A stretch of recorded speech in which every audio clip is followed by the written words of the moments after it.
la partie que nous allons aborder aujourd'hui est fondamentale. Amen. Amen. Nous sommes en train de poursuivre comme ça un enseignement une porte que nous a ouverte le serviteur de Dieu, le pasteur Samuel. Amen. Amen. Comment grandir? Donc ça fait plusieurs mois, au moins 2-3 mois que nous sommes dessus sur comment grandir. Parce que c'est nécessaire de grandir. Parce que si vous plantez, vous semez une plante et qui ne pousse pas, ça ne vous procure pas la joie, n'est-ce pas? Et si vous faites un enfant, et votre enfant, vous le voyez, tous les enfants grandissent, lui il ne grandit pas, ça vous fait des inquiétudes, n'est-ce pas? Et de même, devant Dieu, lorsqu'il voit que nous ne grandissons pas, Dieu se fait du souci. Amen. Dieu se fait du souci. Dieu veut que nous croissions. Amen. Et que nous devenions grands. Et que nous soyons parvenus à la stature parfaite de Christ notre Seigneur. Amen. Amen. Amen, amen, amen. Amen. Parce que nous a dit le serviteur de Dieu dans le livre de Galates chapitre 4 à partir du verset 1, il nous a dit que aussi longtemps que l'héritier était un enfant, il ne différait en rien d'un esclave. Amen. Parce que bien qu'il soit maître de tout, il est sous la tutelle des hommes. Et des hommes qui peuvent même abuser de sa tutelle. Il y a des gens qui abusent des abus de tutelle. Amen. Et il y a des gens qui se sont retrouvés en prison comme ça pour avoir abusé de la tutelle. Amen. On lui donne quelqu'un, parce qu'en fait, le tuteur est toujours quelqu'un qui représente les droits d'un incapable. Il représente quelqu'un qui est incapable d'assumer lui-même ses droits. Alors il assume en lieu et place de celui-là ses droits. Et dans cet exercice, il peut déborder. C'est pour ça qu'il est important soi-même de devenir grand et de prendre les choses en main. Amen. Et nous avons donc dit que pour croître, il fallait bien manger. Amen. Autant que cela était nécessaire dans le monde, on nous dit qu'il faut manger 5 fruits et légumes chaque jour, boire beaucoup d'eau, manger moins salé, moins sucré. Amen. Pour éviter les diabètes. De même aussi, nous avons vu qu'il y avait les diabètes spirituels. Les gens qui ont la démangeaison pour entendre des choses agréables. Amen. Ils veulent toujours entendre ce qui est bien. Donc, comment c'était? Ah, c'était bon aujourd'hui. Mais qu'est-ce que tu as retenu? Amen. Qu'est-ce que tu as retenu? Il te dira toujours, oh non, c'était bien. Oh non, non, non, il ne prêche pas bien. Parce qu'il veut entendre des choses agréables. Et quand la parole, parce que la Bible dit que toute parole est inspirée de Dieu et elle est agréable, le jour où la parole devient une aiguille, la Bible dit aussi que la parole est une épée. Amen. Plus tranchante qu'une épée à double tranchant, les épées des Chinois. Amen. Les sabres des Chinois. Quand la parole vient pour trancher, ils n'aiment pas. Parce que ça fait mal. On parle de moi. Amen. Et ce matin, on ne veut pas parler de quelqu'un. On veut parler de la parole. Et qui touche le cœur de quelqu'un. Amen. Une parole pour transformer une vie. Et donc, nous avons vu que la semence qui doit croître en nous, c'est la parole de Dieu. Amen. La semence qui doit croître, c'est la parole. Et il y avait des instruments qui vont aider la parole à croître. Nous avons vu qu'il y avait l'expérience des anciens. Amen. Et l'expérience qu'on se fait soi-même dans la marche avec Dieu. Est-ce que quelqu'un a expérimenté? Est-ce que tu as connu des expériences dans la vie avec le Seigneur? Il est temps que tu commences à vivre des expériences. Amen. Et ce matin, nous sommes en train d'aborder un thème, un point central, sans lequel aucune croissance n'est possible, même si on n'a pas la parole, même si on a l'expérience des anciens. Amen. Et cette partie que nous allons aborder ce matin, c'est la prière. La prière comme un engrais de croissance. Amen. Vous connaissez les engrais.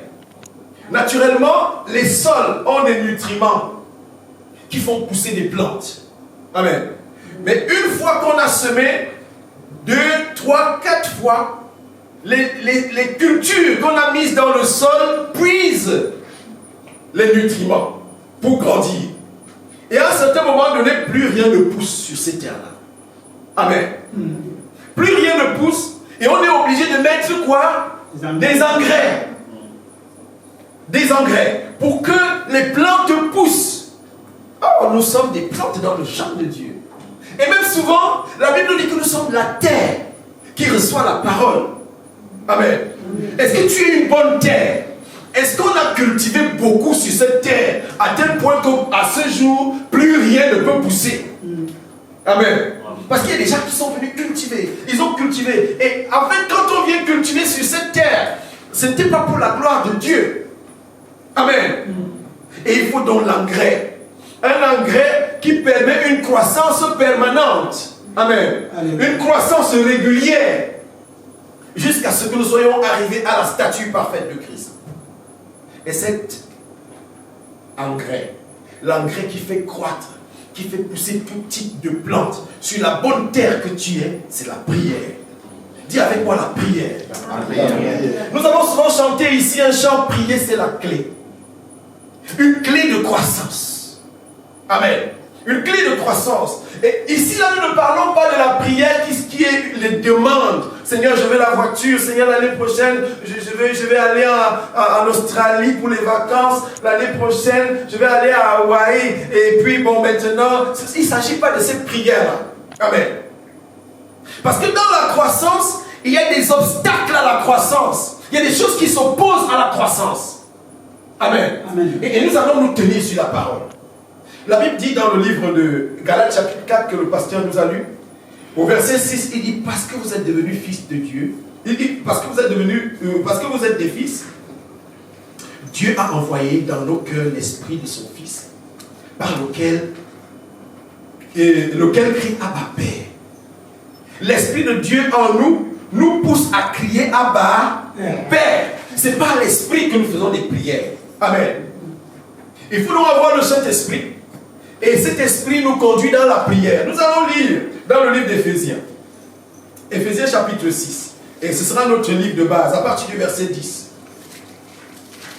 Éphésiens chapitre 6, à partir du verset 10.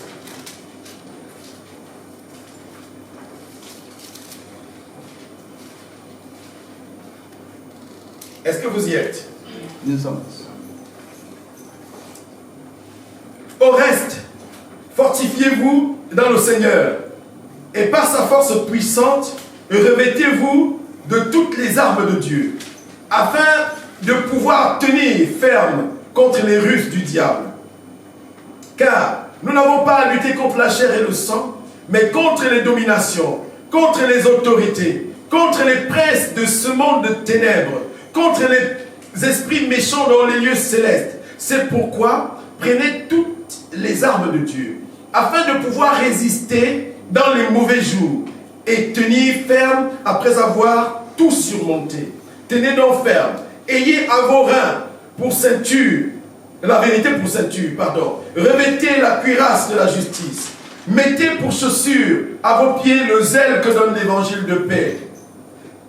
Prenez par-dessus tout cela le bouclier de la foi, avec lequel vous pourrez éteindre tous les traits enflammés du malheur.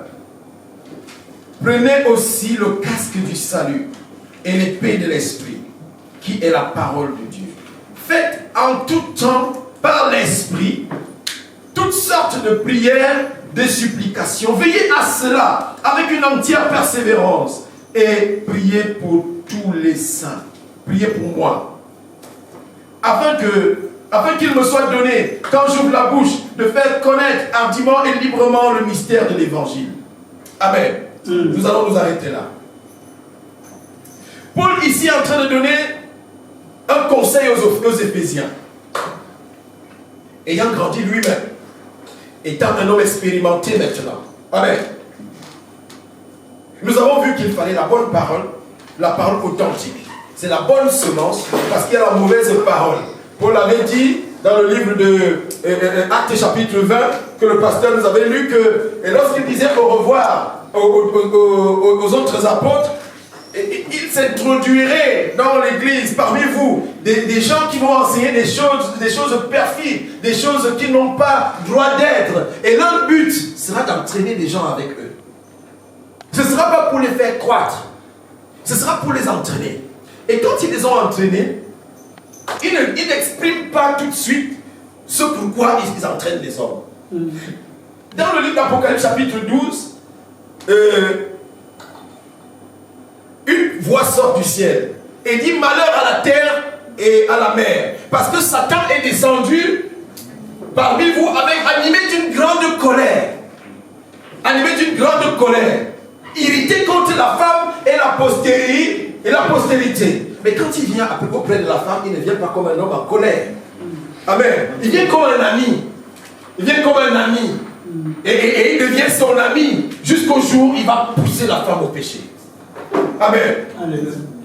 Et Satan rôde, il est veillé et prié. Parce que quoi? Satan rôde comme un lion rugissant. Il rôde en rugissant. Mais son rugissement à ce moment-là n'est pas un rugissement de colère. Ce n'est pas un rugissement de fauve. Il ne vient pas comme un fauve. Il vient comme un ami. Il y a des lions gentils maintenant. Au Moyen-Orient, on les a comme des animaux de salon. Amen. Même dans le rêve, je mettrais le lion dans ma maison. Même dans le rêve. Amen. Il y en a comme des pitons à la maison. Il est joli. Finalement, il a avalé le bébé. Amen. La prière, nous sommes en train de vouloir parler de la prière. Et il dit au reste, fortifiez-vous. Et pourquoi nous devons nous fortifier? Parce qu'il y a des vents contraires qui doivent venir. Paul a parlé de son ministère. Dans le livre de 2 Corinthiens chapitre 11, nous avons lu dimanche dernier. Vers le verset 24, là-bas et dans la suite, il nous parle des choses auxquelles il a fait face. Des choses qui doivent venir. Et ce sont ces choses-là qui s'opposent à la croissance. Et quand ces choses-là arrivent, elles peuvent vous ratatiner. Elles peuvent même vous renvoyer dans le monde. Amen. Il y a des gens, combien de gens ont quitté l'église? Et quand vous les rencontrez, frères, il y a des frères, quand tu me rencontres maintenant dans la rue, tu dis que laissez-moi ces choses-là. Pourquoi? Parce que quand les vents se sont levés à l'église, il n'était pas affermi. Il n'était pas affermi. Il avait la parole, la bonne ou la mauvaise, parce que pendant que la bonne semence est semée dans la parabole de l'ivraie, l'ennemi est venu glisser l'ivraie. Et parfois l'ivraie grandit plus vite que la bonne semence. Et parfois on croit que l'ivraie est même meilleur que la bonne semence. Et ça c'est pour les gens qui ne sont pas affermis. Ça c'est les gens qui n'ont pas l'esprit. Amen. Et donc il faut que nous croissions. Notre but c'est de devenir grand dans le Seigneur. Et le grand ce n'est pas celui qui a beaucoup de versets. Amen. Le grand ce n'est pas celui qui a beaucoup de versets. Le grand ce n'est pas celui qui paraît. Ce n'est pas celui qui fait beaucoup plus de miracles. Non, le grand c'est celui qui a une relation avec Dieu, une intimité avec Dieu. Et l'intimité avec Dieu s'acquiert dans la prière. Bien entendu sur la parole, la base de la parole. Amen. Sur la base de la parole. L'homme de Dieu a dit tout à l'heure que Dieu fait des choses en vous. Mais il ne fait pas ces choses-là pour vous épater. Non. Dieu ne veut pas vous épater. Dieu ne veut pas nous épater. Dieu veut nous affermir. Parce qu'il veut les vrais adorateurs. Il a dit qu'il veut les vrais adorateurs. Et dans la croissance, nous devons croître pour devenir un parfait adorateur. Parce que ce sont ceux-là que Dieu demande. Les vrais adorateurs. Ce n'est pas la théologie, non. Vous savez, quand les Grecs, parce qu'il y a les grands empires qui ont gouverné la terre, il y a l'empire le plus long, c'était l'empire égyptien, 3000 ans d'histoire. Et même au-delà, pour certains qui pensent que l'hégémonie noire ne s'est arrêtée qu'aux 3000 ans de l'histoire de l'Égypte, non, l'hégémonie noire est grande entre 40 et 50 000 ans. Amen. Et la partie des 3000 ans de l'histoire de l'Égypte, c'était juste la phase d'apogée du déclin. Amen. L'apogée du déclin. Et cet empire a duré 3000 ans. 3000 ans de sagesse. On cherche encore les mystères de l'Égypte jusqu'à ce jour. Il y a comment est-ce qu'on les archéologues qui sont en Égypte tous les jours, qui fouillent les tombeaux, qui fouillent les sous-sols pour trouver la clé des mystères. Amen. La clé des mystères. Et il y a eu d'autres empires, l'empire grec. Mais avant lui, il y avait l'empire perse le plus vaste qui partait de la Turquie jusque dans le Pakistan. Il était vaste cet empire. Il ne reste que le golfe Persique qui a été démantelé par les 9 cités grecques. Vous savez, il y a eu donc des empires comme ça là, qui se sont succédés. Il y a eu des empires comme ça qui se sont succédés. Et Dieu dans sa préscience, a préparé que tous ces empires-là tombent, que les hommes, avec leur sagesse, tombent, et que la puissance des hommes tombe, mais que les hommes croissent plutôt dans la connaissance de la parole de Dieu.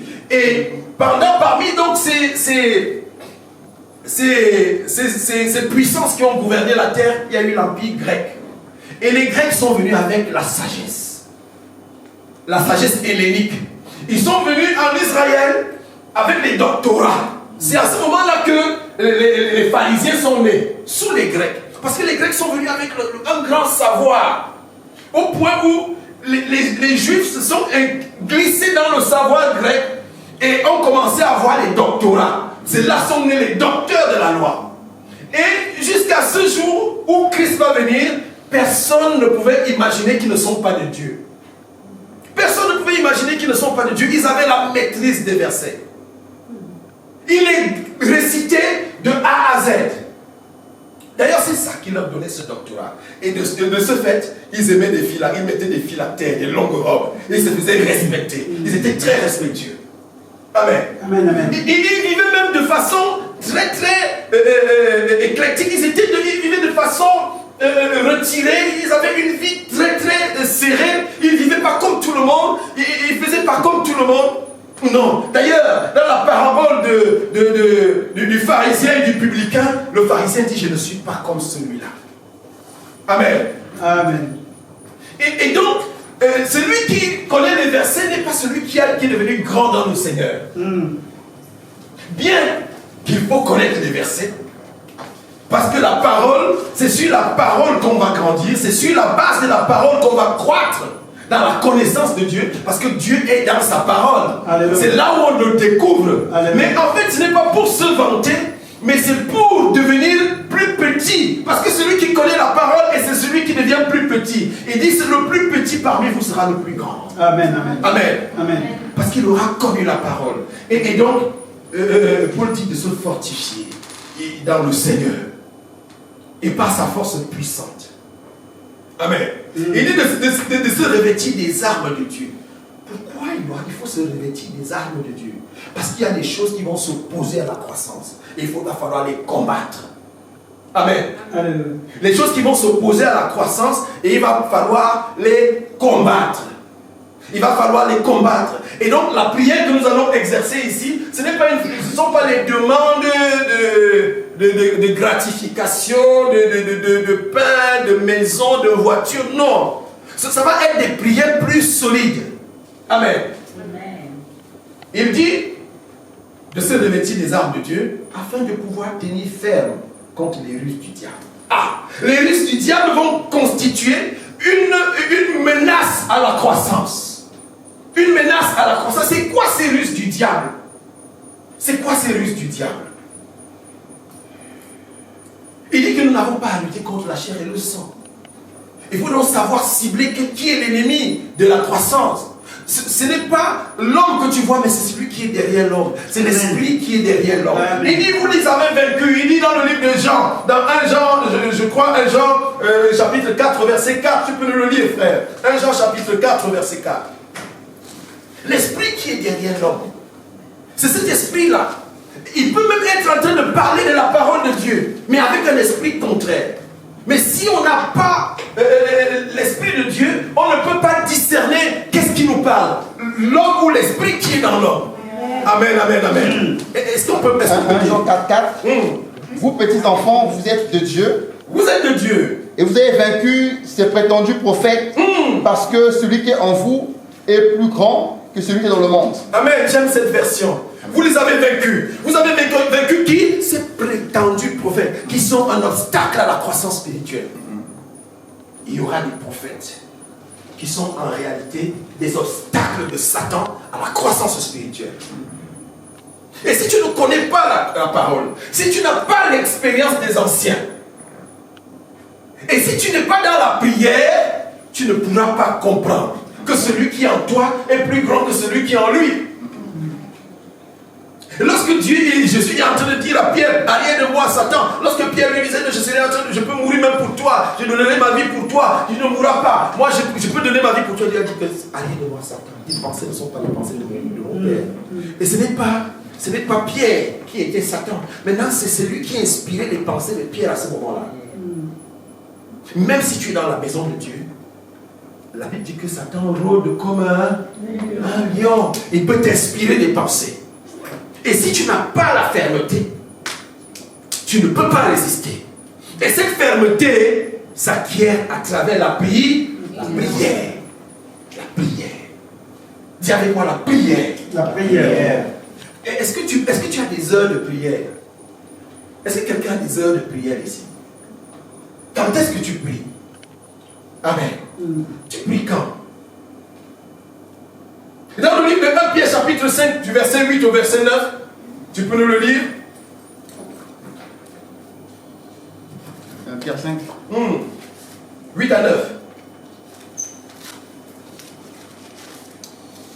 1 Pierre chapitre 5, du verset 8 au verset 9. Soyez sobres, restez vigilants. Votre adversaire le diable rôde comme un lion, rougissant, cherchant qui dévorer. Résistez-lui avec une foi inébranlable, sachant que les mêmes souffrances sont imposées à vos frères et sœurs dans le monde. Amen, amen, amen. Il parle des souffrances qui sont imposées. Les souffrances qui sont imposées. Et quand les souffrances arrivent, là la foi va s'ébranler. Amen. Les souffrances visent la foi.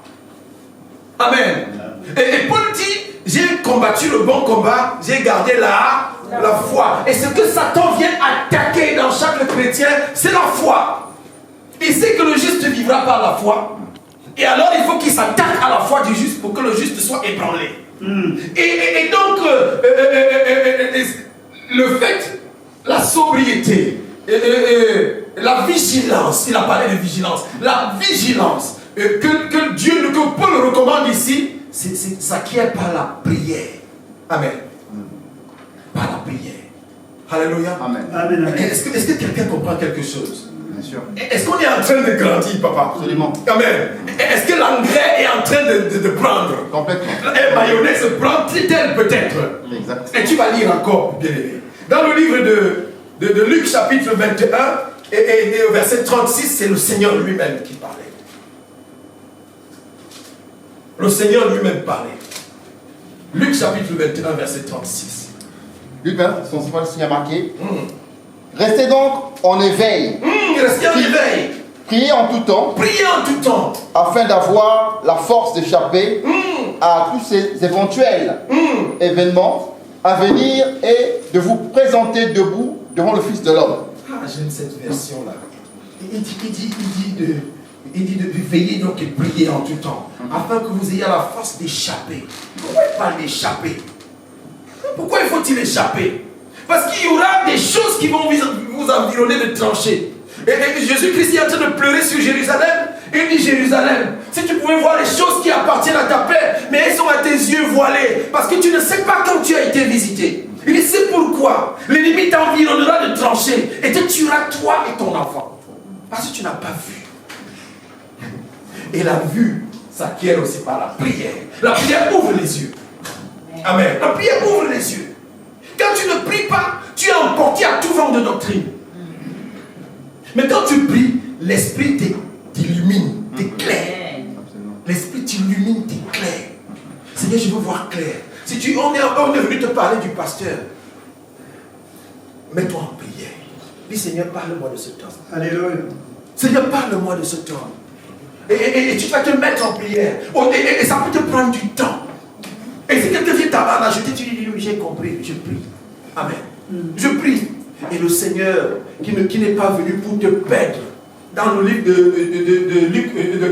de Jean chapitre 17, et lorsqu'il est en train de faire la prière sacerdotale, il dit, ils étaient à toi et tu me les as donnés. Et je n'ai perdu aucun. Je n'ai perdu aucun. Le but de Jésus, ce n'est pas de perdre les âmes. C'est de les gagner. C'est de les gagner. Et de ne pas les gagner pour qui? Pour Dieu. Pour le Père. Parce qu'il doit présenter l'Église au Père comme une épouse vierge.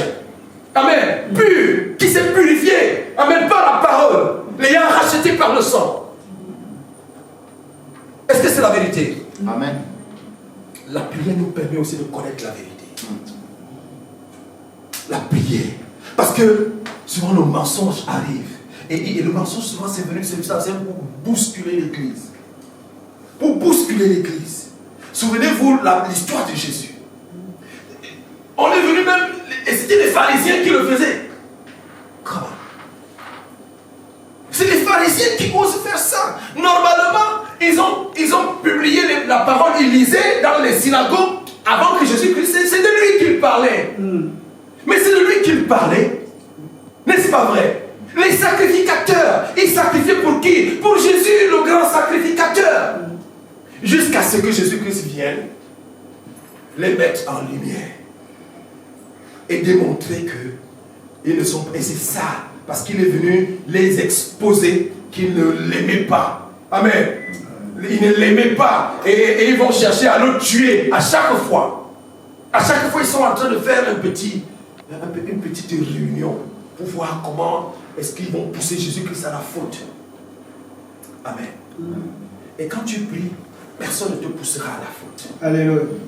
Quand tu pries, personne ne te poussera à la faute. Tu pourras résister. Il dit, afin de pouvoir tenir ferme contre les ruses du diable. Or, aujourd'hui, Satan a infiltré l'église.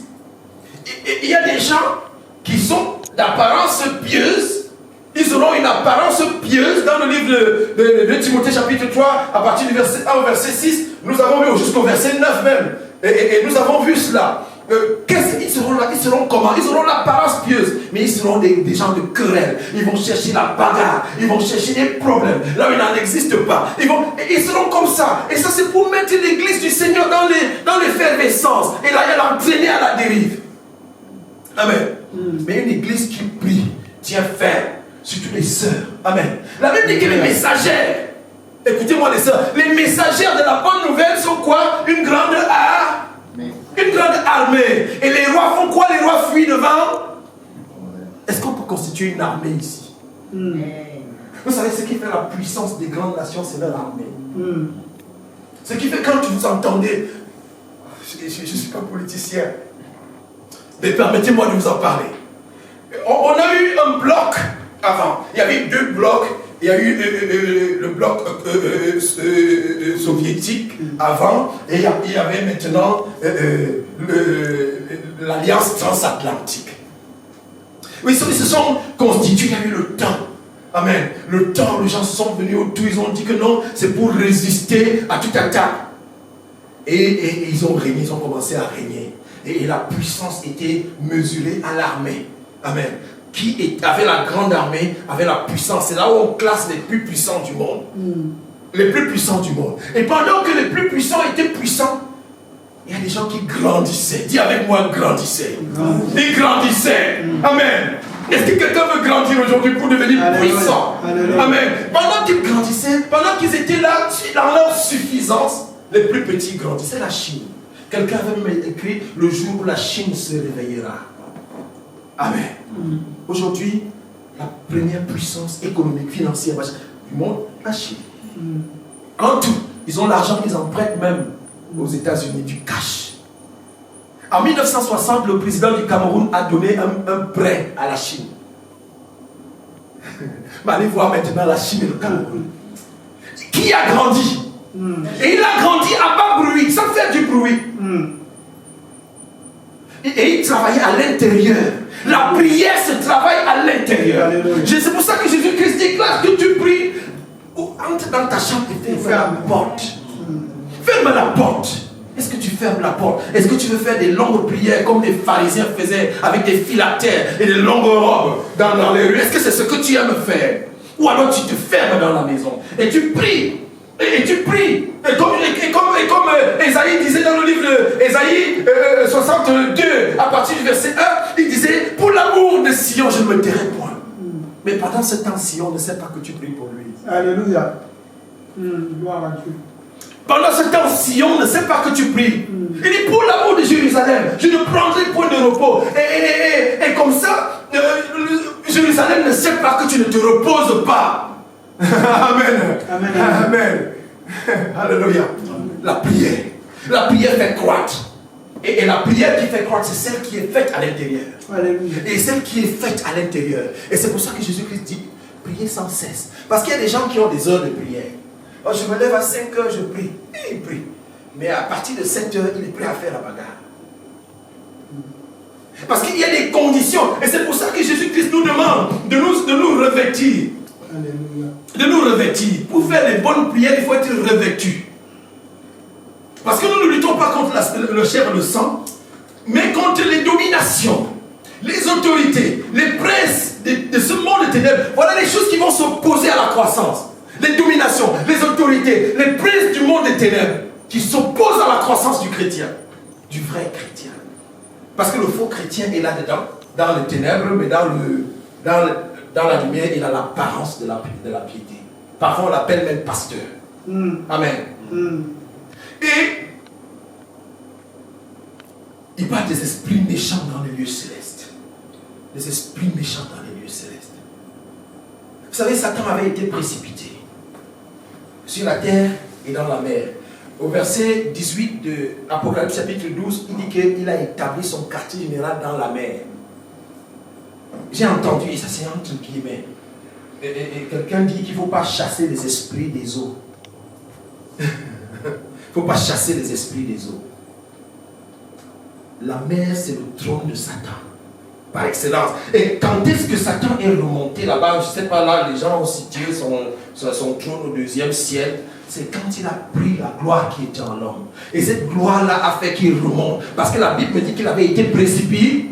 Dans l'Apocalypse chapitre 12, me dit qu'il a été précipité sur la terre et dans la mer. Et c'est à cause.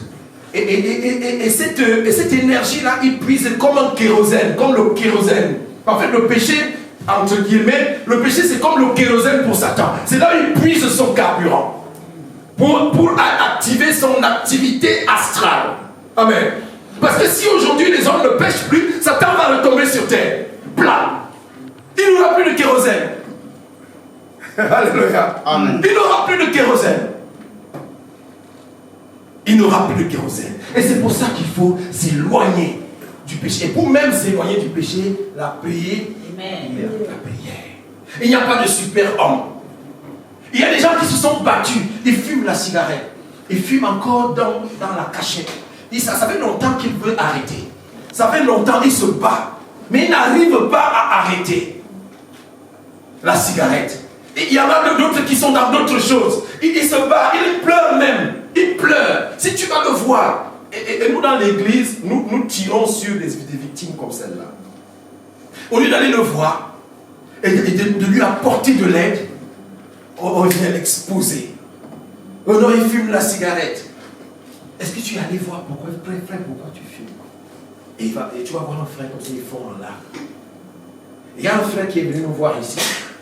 Il nous a vus dehors. Et malheureusement, il nous fait la promesse de venir. Il ne vient pas. Je l'ai encore vu cette semaine. Il m'a dit non, je viens dimanche. Mais il se sent mieux après la prière que nous avons faite. Il se sent mieux. À cause il s'est retrouvé. Quand vous le voyez en route, c'est un costaud. Mais vous ne savez pas qu'il pleure. Quand nous sommes allés avec lui là tout en bas et que nous avons commencé à parler avec lui, il a fondu en larmes. Un géant comme ça qui pleure, il a un bras comme une cuisse. Il peut vous démolir en un instant. Amen. Mais il pleure. Et quand tu ne t'approches pas d'un homme pour savoir, et il nous a avoué qu'il était dans la drogue.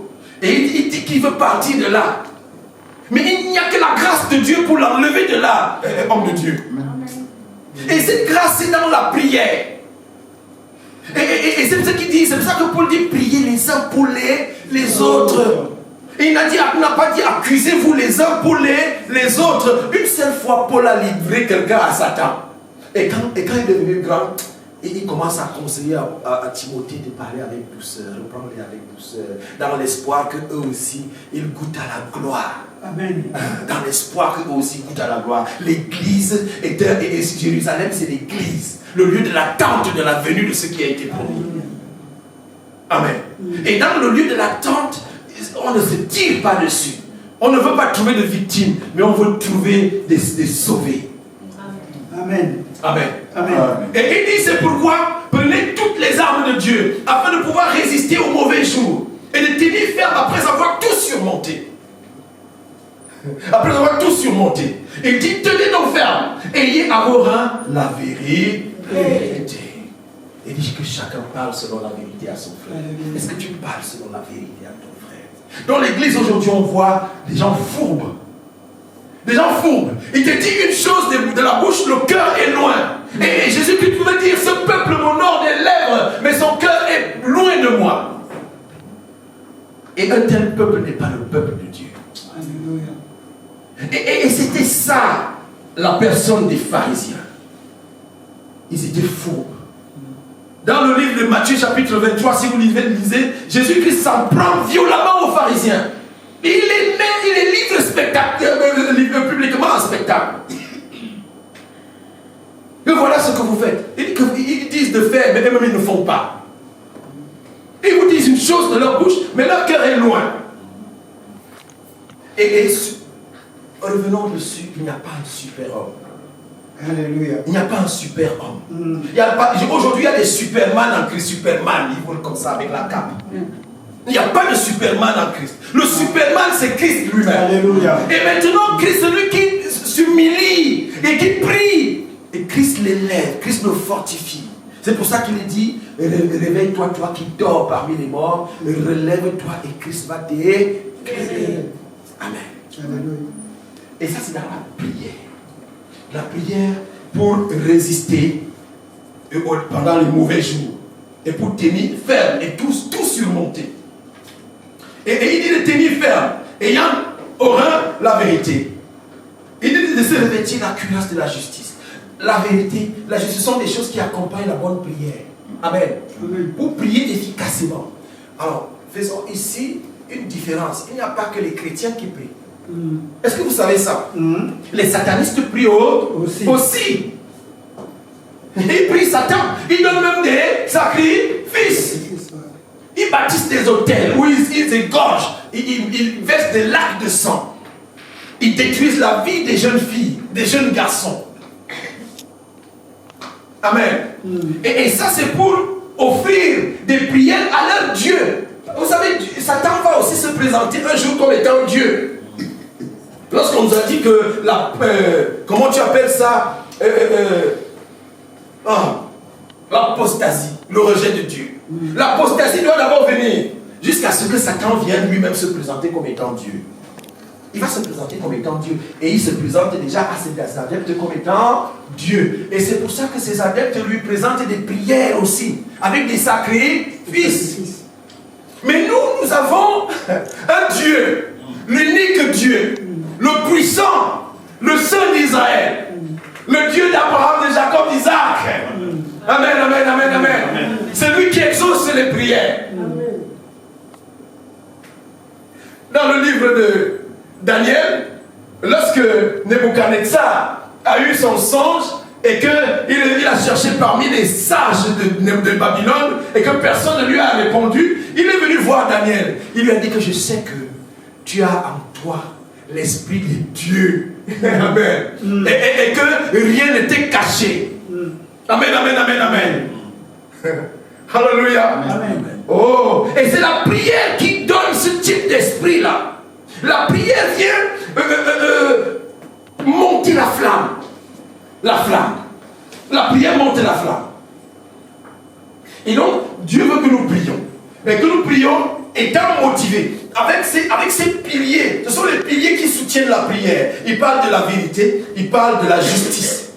Un chrétien qui n'est pas dans la vérité. Un chrétien qui n'est pas dans la justice. Et qui prie, il prie à volo.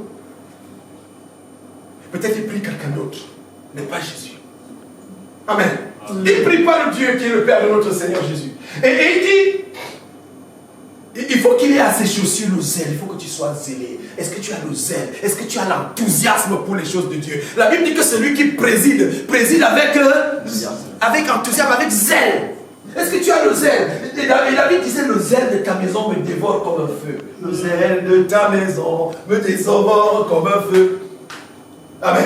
Le zèle de la maison de l'Éternel doit nous dévorer. Et il faut que nous puissions faire des prières zélées. Zélé. C'est pour ça qu'il dit avec une entière persévérance. Alléluia. Et il parle du bouclier de la foi. Amen. La foi étant une ferme assurance des choses qu'on espère. C'est-à-dire des choses qu'on demande à Dieu. Une ferme assurance des choses qu'on demande à Dieu. Et une démonstration de celles qu'on ne voit pas. C'est-à-dire que puisqu'on a demandé, la Bible dit que puisque nous savons qu'il nous écoute, nous savons alors que quoi que ce soit que nous demandons, nous possédons la chose. Si nous savons qu'il nous écoute, parce que nous savons que nous avons un Dieu qui nous écoute, Alléluia. et quel que soit ce que nous avons demandé, même si on ne le voit pas encore, nous savons que nous possédons déjà la chose. Amen. Alléluia. Amen. La prière. La prière qui va te permettre de croître. Tu vas dire, Seigneur, lorsque tu viendras chercher les saints, je veux que tu sois parmi. Et tu vas prier avec une entière persévérance dans ce sujet-là. Et en priant dans ce sujet-là, tu vas être soutenu par la vérité, par la justice, par le zèle, par la foi. Il dit, la foi pour éteindre les traits enflammés de l'ennemi. Les traits enflammés du malin. Les traits enflammés du malin qui viennent chaque fois comme une chicotte. Pendant que tu es tranquille à l'église, le malin envoie toujours une chicotte. Si tu n'es pas dans un esprit de prière, si tu as des heures de prière seulement, et ça peut venir à l'heure où tu n'es pas en prière. Amen. Comment tu fais? Tu bagarres d'abord. Et tu reviens maintenant résoudre le problème. J'ai entendu les gens dire, laissons Dieu en dehors de ça. Laissons Dieu à côté. Mettons Dieu à côté et résoudre ça. Et ils se battent bien. Ils se cassent bien la gueule. À la honte de Jésus. On dit voilà les seigneurs, les serviteurs de Dieu qui se battent. Amen. Il dit, prenez le casque du salut et l'épée. Nous avons une épée aussi dans cette bataille. Amen. Il dit le casque du salut. Est-ce que tu es sûr que tu es sauvé? Qu'est-ce qui fait ton assurance? Vous savez, l'assurance, c'est un petit papier, n'est-ce pas? Homme de Dieu. Tu payes, tu donnes ton RIB. Il prélève chaque mois et te donne qu'un petit papier. C'est avec ce petit papier que tu roules en toute tranquillité. N'est-ce pas, Papa Émile? Et c'est ce petit papier qui te donne tout le zèle avec lequel tu as la garantie. Amen. La garantie. Et cette garantie s'évalue quand vient le risque. C'est quand le risque se produit que tu sais si tu avais une bonne assurance. Et il y a des assurances bidons. Il y a des gens qui s'amusent à prendre l'assurance sur Internet.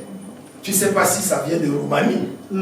Et quand le risque est arrivé, personne ne te prend plus en charge. Personne ne répond. Mais nous avons un Seigneur. Alléluia. Notre assurance est dans le Seigneur. Alléluia. Qui répond. Amen. Qui répond. Notre assurance est dans le Seigneur qui répond. Et il répond à travers la prière. Prier, c'est parler à Dieu. Prier, c'est parler à Dieu ou à une divinité. Comme j'ai dit, il n'y a pas que les chrétiens qui prient. Les musulmans prient. Ils prient leur Dieu. Leur Dieu n'a jamais engendré, il n'a pas de fils. Il demande de prendre, allez pas dire ça. Il demande de prendre le couteau. Genre, amen. Mais notre Dieu est compatissant. Alléluia. Il est compatissant. Il est pris de compassion, ému de compassion. Il ne met pas dehors quiconque vient en lui. Amen. Amen. Il pardonne le péché. Lui seul a le pouvoir de la rémission des péchés. C'est lui que nous prions. Et c'est en lui que nous avons notre assurance. Et nous avons cette assurance qui peut nous garantir de la mort. Amen. Amen. Notre Dieu peut nous garantir de la mort. Paul, lorsqu'il parle de ces épreuves dans le livre de 2 Corinthiens chapitre 11, il dit qu'il a été en péril. En péril dans les fleuves, en péril dans les déserts. Il a même passé une nuit et un jour dans l'abîme. Il était au coma. Oui, on l'a laissé pour mort, vous vous rappelez. On l'a laissé pour mort. Et on savait qu'il était mort. Je crois que c'est ce jour-là qu'il est allé jusqu'au au ciel là-bas. Et il a entendu des choses ineffables. Amen. Qui n'est pas permis à l'oreille d'entendre. Il était au coma. Et le Seigneur dit que quand ces choses viendraient à arriver, il faut que tu sois armé de tout ça. Et pour soutenir ta prière. Amen. Pour soutenir ta prière. Là, ce ne sont pas des prières, des bonbons, que tu demandes des bonbons, ou tu demandes des voyages, ou tu demandes de te marier, ou tu... Non, ce sont des prières pour te permettre de résister aux mauvais jours. Dis avec moi, résister aux mauvais jours. Résister aux mauvais jours. Pendant les jours d'orage, d'obscurité des fois, quand faiblit mon courage, que ferais-je sans toi? Chaque jour, à chaque heure, oh j'ai besoin de toi. Viens Jésus et demeure auprès de moi. La prière se fait chaque jour, à chaque heure. Alléluia. J'allais dire même à chaque minute. Sans cesse. Sans cesse.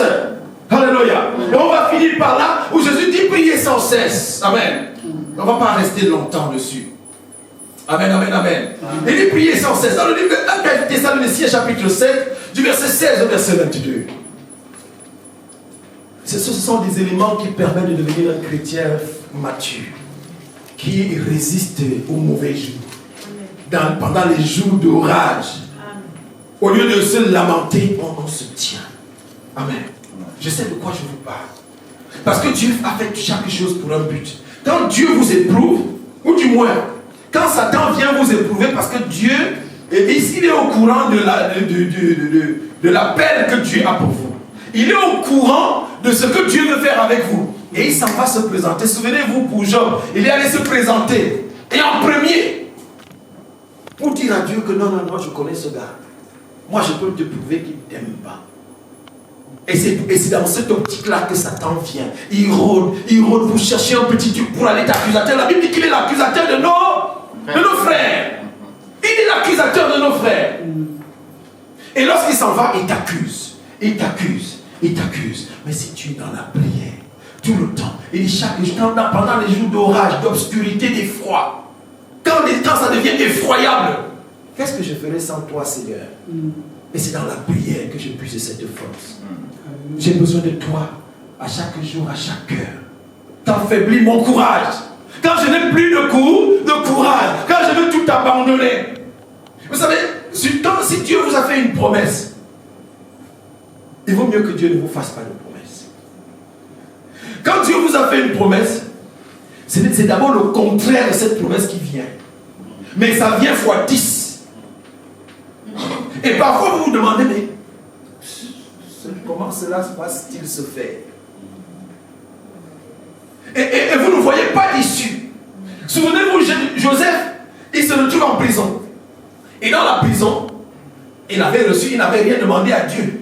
Il aimait son père, il aimait ses frères. Il voulait vivre avec eux. Mais Dieu veut lui faire la promesse. Pour lui, c'était que des rêves d'enfant. Mais ses frères vont lui révéler de quoi il est question. Les frères et les parents. Et là, il vient maintenant de régner. Son père lui a dit, quel est ce songe-là que tu as eu? Veux-tu dire que tu régneras sur nous? C'était de ça qu'il était question. Mais il commence par être esclave. Et ça ne s'arrête pas là. Il va même en prison. Et là, où il commence à se confier aux hommes. Et sa demande est restée lettre morte pendant 2 ans, mais 2 ans après. Quand le temps de Dieu est arrivé, il agit. Et pendant ce temps, je crois que ce petit était dans la prière. Je crois qu'il était dans la prière. Parce que pour pardonner, il te faut un esprit de pardon qui ne s'acquiert que dans la prière. Ici, on parlera une autre fois de prière. Parce que c'est long. Je voulais simplement vous dire que dans cette histoire de croissance spirituelle, la prière est une condition sine qua non, sans laquelle aucune croissance n'est possible. Amen. Lis-nous ce verset, on va s'arrêter. On va pas. 1 Thessaloniciens 5, 17, 3 mots. 16 à 22. 16 à 22. Soyez toujours joyeux. Soyez toujours joyeux. Priez sans cesse. Priez sans cesse, verset 17. Exprimez votre reconnaissance en toutes circonstances, car c'est là la volonté de Dieu pour vous en Jésus-Christ. Ne tenez pas l'esprit. Ne tenez pas l'esprit.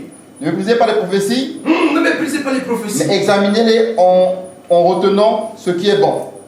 Abstenez-vous de toute forme de mal. Abstenez-vous de toute forme de mal. Amen. Amen. Il dit de prier sans cesse. Il dit prier sans cesse. Au verset 16, il dit soyez toujours joyeux. Et ça, c'est l'attitude du chrétien. Une attitude qui te permet de gérer les mauvais jours. Amen. De gérer les mauvais jours, même quand ça ne va pas. Même quand ça ne va pas. Qu'on voit la joie sur ta face. Alléluia. Amen. Et que tu pries sans cesse. Sans cesser, même dans la rue. Même au travail, pendant que les collègues sont en train de faire des mauvaises blagues, des blagues de mauvais goût là, et parfois on se remet, on se retrouve dedans en train de rigoler avec eux. Et parfois on se retrouve même en train de dire les mots les mêmes mots. Le pasteur nous a dit ici là. Et quelqu'un lui a dit, mais pasteur, tu parles comme ça. Le pasteur nous a rendu témoignage. Juste parce que tu es dans l'euphorie des collègues. Oh, si tu entres dans ta chambre pendant que tu es avec tes collègues et que tu pries. À un moment donné, mes collègues pensaient que je dormais. Maintenant, ils savent que je prie. Parce que je leur ai pas dit, moi je leur ai jamais dit que j'étais un homme de Dieu. Jamais. Mais ils voient chaque jour comment je vis avec eux. Et ils se sont rendus compte. Maintenant, quand il dit, tu veux nous évangéliser. On ne veut pas. Mais ils ne veulent pas Dieu. Amen. Ils ne veulent pas. Le refus de Dieu. Il dit de prier sans cesse. Il dit de rendre grâce. Il dit d'être reconnaissant. De rendre grâce en toutes circonstances. Quand quelque chose arrive, au lieu de commencer à se lamenter, quand tu commences à rendre grâce, c'est que je te rends grâce. Alléluia. Mais c'est vrai que, maman, il y a des choses pour lesquelles tu ne sais pas comment commencer à rendre grâce, n'est-ce pas? Il y a des choses pour lesquelles tu ne sais pas comment tu commences à rendre grâce. Tu ne sais pas comment tu commences à rendre grâce. Tu te retrouves devant le juge qui doit taper du marteau pour décider de ta descente dans la maison d'arrêt ou de te libérer. Tu rends grâce comment? Tu as envie de faire pipi. Amen. Mais il faut avoir le courage de rendre grâce. Alléluia. Amen. Le courage de rendre grâce. Et il dit de ne pas éteindre l'esprit. Et cet esprit qu'il ne faut pas éteindre, c'est la prière. La prière. Il ne faut pas éteindre la prière. La Bible dit dans le livre de 1 Samuel, il dit que Samuel commençait à avoir la vue trouble, mais la lampe de Dieu n'était pas encore éteinte.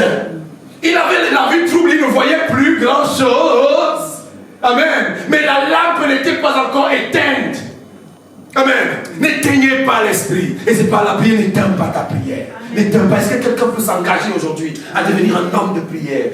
Est-ce qu'on peut constituer une armée de messagers de la bonne parole ici, la bonne nouvelle, qui sont une armée et devant lesquels les rois fuient? Amen. Est-ce que tu es une messagère de la bonne nouvelle? Est-ce que les rois fuient au moins? Alléluia. Par la prière. Est-ce que quelque chose te convient ici? Même si ça ne te convient pas. Amen. Il dit de ne pas mépriser les prophéties. Quelqu'un qui prie ne méprise pas les prophéties. Qu'est-ce qu'il fait? Il s'en va les examiner. Dans la prière. Il écoute, il fait comme les chrétiens de Béret. Ils étaient plus nobles de sentiments, mais quand ils rentraient à la maison, ils étaient imperturbables là-bas. Amen. Ta maison devient un hôtel de prière. Amen. Ta maison devient un hôtel de prière. Ce n'est pas pour regarder les séries. Je ne sais pas quelles sont les séries qu'on regarde maintenant. Dynastie. Nous, on regardait Dynastie à l'époque. 80, 85. Amen. Et Carrington.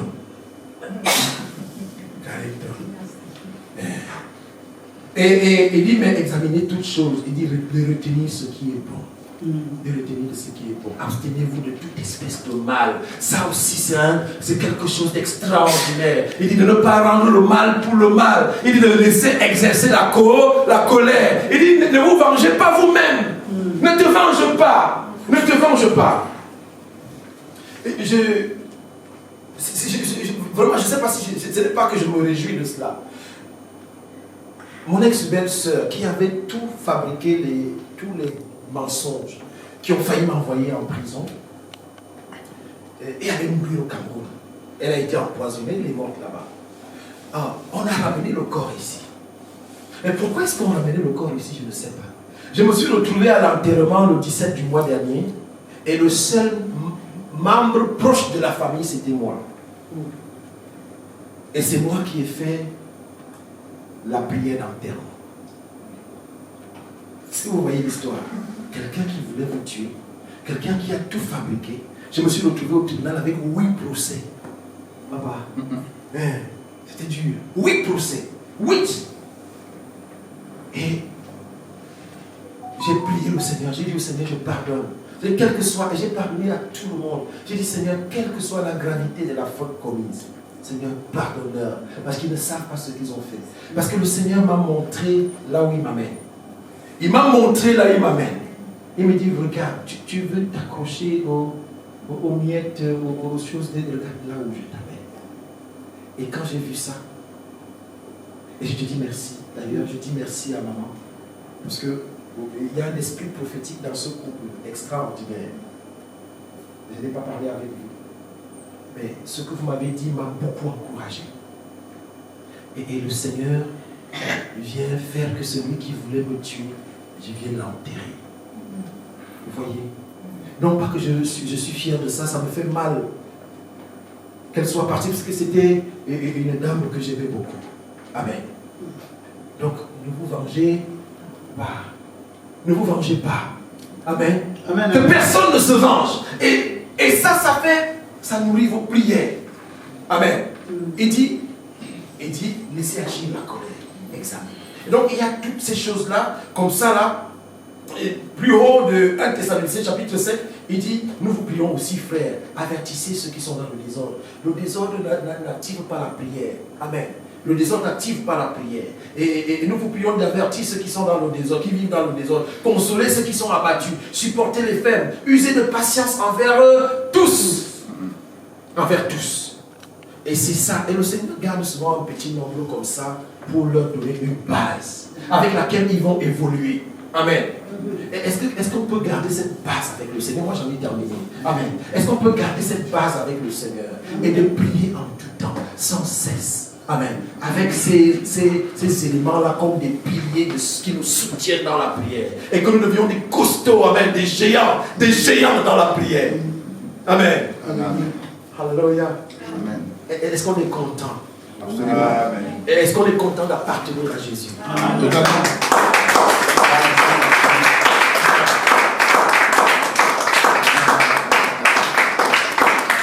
Alléluia. Je rends le micro à mon frère. Et je voudrais que, frère, que tu nous conduises dans une prière d'engagement. Que nous puissions nous engager à prier. À prier, à devenir des amis de Dieu. Parce que les vrais amis de Dieu, ce sont ceux qui lui parlent tout le temps. Ils chuchotent tout le temps à l'oreille de Dieu. Amen. Ils chuchotent tout le temps. Et le Seigneur reconnaît. Il dit, mes brebis me reconnaissent. Et je les reconnais aussi. Mes brebis entendent ma voix et me reconnaissent. Et je connais cela aussi. Amen. Viens prendre ton gloire au Seigneur. Sois béni. Alléluia.